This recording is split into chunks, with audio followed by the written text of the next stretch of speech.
નમસ્કાર સાથી મિત્રો, હું આપનો વિજય બારૈયા. આજે ફરી લાઈવ થવાનું થયું છે.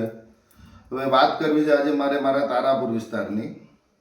તારાપુરમાં ઘણા સમયથી લોકો હેરાન છે ડિમોલેશનના નામે, નોટિસોના નામે. તો એ બાબતે મારે થોડી વિગતવાર વાત મૂકવી છે આજે તારાપુર બાબતની. તારાપુર આપણે જોઈએ તો ડિમોલેશનના નામે કે ભાઈ રોડ રસ્તા પર દબાણ હોય એ દૂર થવા જ જોઈએ, એમાં સૌ નાગરિકોનો સાથ સહકાર હોય છે. પણ તારાપુરની અંદર હાલ આપણા ત્યાંના ધારાસભ્ય વિપુલભાઈ પટેલના ઈશારે વાલા દવલાની નીતિ અપનાવી અને ટાર્ગેટેડ કામ કરાવડાવી, અધિકારીઓ જોડે ટાર્ગેટેડ લોકોને હેરાન કરાવડાવી, લોકોના ધંધામાં આર્થિક નુકસાન, નાના નાના પાથરણાવાળા, લારીઓવાળા બધાને નુકસાન. તમારે ત્યાં મિટિંગ છે, તમારે ભાજપની યાત્રા કાઢવાની છે, મિટિંગ કરવાની છે, તો પાથરણાવાળાને આ જે નાના માણસો છે લારીઓવાળાને, એ લોકો તો સામેથી તમારી જોડે સ્વયંભૂ સ્વીકારીને આવી ગયા છે કે ભાઈ અમારે કોઈ આ રોકવું નથી, તમારું જે હોય તમે જ્યારે કહેશો એ દિવસે અમે અમારી લારીઓ બંધ રાખીશું અને રસ્તા અને બધું ખુલ્લું રાખીશું. તો વાલા દવલાની વાત કરવાની થાય એટલે એને હું પુરાવા સાથે થોડી વાત કરીશ અને હું ફોટા કોમેન્ટમાં નીચે નાખી દઈશ. આપ સૌ જોઈ શકશો કે કેવું થઈ રહ્યું તારાપુરમાં. આપણે તારાપુર મોટી ચોકડીની પહેલાં શરૂઆતથી વાત કરીએ તો મોટી ચોકડી ઉપર શિવમ ટ્રેડર્સ, એની બાજુમાં આવેલું ખેતલા બાપા જે પેરેમાઉન્ટ હોટલની બાજુમાં છે. તો ત્યાં વચ્ચે બે દુકાનો પાકી છે, જ્યાંથી ઘણા સમય પહેલાં આપણે જોયું હશે કે એક ટ્રકવાળો રાત્રે ત્યાં ટ્રક ઘુસાડી દીધો હતો અને બિલ્ડિંગ તૂટી ગયું હતું, ફરી પાછું અમને ત્યાં બનાવડાવી દીધું. તો એના કરતાં અંદર છે એ લોકોના પત્ર આગળ છે કે જે આના કરતાં બહાર નથી, તો આ બધાનું તોડાઈ નાખવાનું, આમને આર્થિક નુકસાન પહોંચાડવાનું, હેરાન કરવાનું. પછી સામે હોટલોવાળા છે એમને બ્લોક નાખ્યા. તો ફરી ધારાસભ્યના ઈશારે હોટલોવાળાને હેરાન કરવામાં આવ્યા કે હોટલોવાળાને ત્યાં પથ્થરને બ્લોક નાખેલા હતા, એમને કઢાવરાયા બ્લોક. અને એમના જ પાર્ટીના માણા અને પૂર્વ પ્રમુખ વિજયભાઈને હોટલ જ્યાં છે વૃંદાવન, એમની હોટલ જે કહેવાય છે, કાગળ પર તો આપણે નથી જાણતા પણ એમની હોટલ કહેવાય છે, એ હોટલના બ્લોક છેક રોડ સુધી નાખવાની છૂટ આપી. ત્યારે હાઈવે ઓથોરિટીને કંઈ ના દેખાયું.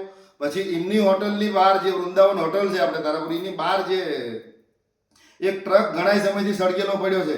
તો ત્યારે પ્રશાસનને કે તંત્રને ત્યાં કોઈ કામગીરી દેખાતી નથી કે આ ટ્રક ખસેડવો પડે, ટ્રાફિક થાય છે. ત્યાં તારાપુર ચોકડી પર આખી રાત ગાયોનો ઢગલો, સુનાળુ ઢોરોનો ઢગલો છે, તો એ ઢગલો હટાવવાની તંત્રને ખબર નથી પડતી.